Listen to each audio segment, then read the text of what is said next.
ഇവിടെ ആരുമില്ലേ? അല്പം സംഭാരം എടുക്കാൻ.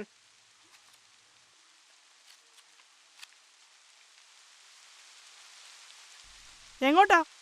തിരുമേനി കുടിക്കാൻ ചോദിച്ചു. തിരുമേനിക്ക് കുടിക്കാൻ കൊടുക്കാനൊക്കെ ഞാനുണ്ട്. നീ ഉണ്ടാക്കി വെച്ചാൽ മാത്രം മതി. തിരുമേനിയുടെ മുമ്പിൽ പോയി നിൽക്കണ്ട. ഇങ്ങണ്ട.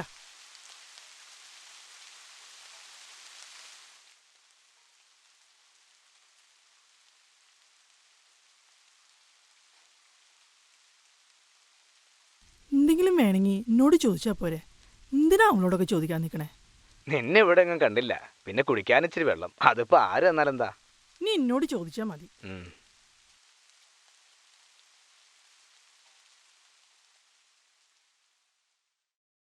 ഒരുപാട് വൈകും. അച്ഛൻ വഴക്കു പറയും. നമുക്കത് പോകുമ്പോ നോക്കിയാലോ? അല്ല, നീ വരണില്ലേ?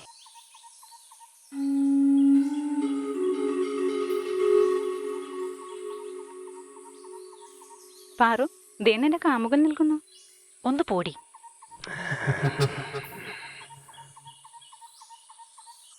അല്ല, ഇന്നെന്താ ഇത്രയധികം സാധനങ്ങള്?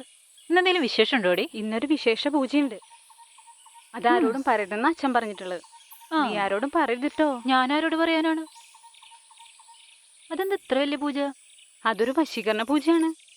ഏതോ ഒരു ഇല്ലാത്ത തിരുമേനിക്ക് വേണ്ടിയാ. അയാൾക്ക് ഏതോ ഒരു പെണ്ണിനെ വശീകരിക്കാൻ വേണ്ടിയാ. അതിനാണ്. എടി, ഇതിനൊരുപാട് ചെലവുണ്ടോടി? എന്തിനാ? നിനക്കാരെങ്കിലും വശീകരിക്കാനാണോ?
ഡീ, നിന്നോട് പറഞ്ഞില്ലേ അദ്ദേഹത്തിന്റെ മുമ്പിൽ വന്ന് ഇങ്ങനെ നിൽക്കരുതെന്ന്?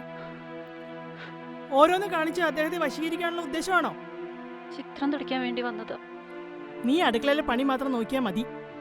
പിന്നീട് കഴിഞ്ഞിട്ട് മതി തുടക്കലും തൂക്കലും.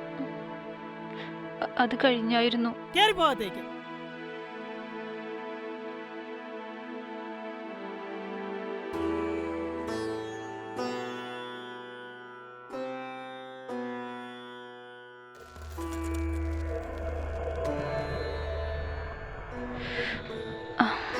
ഡീ,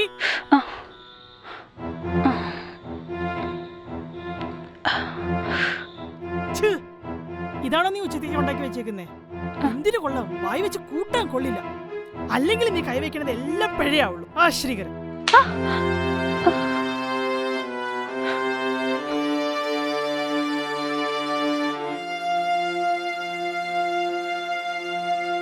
സ്വാമി, എനിക്കൊരു കാര്യം പറയാനുണ്ട്. എന്താ? പറയൂ. എനിക്കൊരു പൂജ വേണം. എന്ത് പൂജയാണ് പാറിന് വേണം? പറയൂ. എനിക്കൊരു വശീകരണ പൂജയാണ് വേണ്ടത്. വശീകരണ പൂജയോ?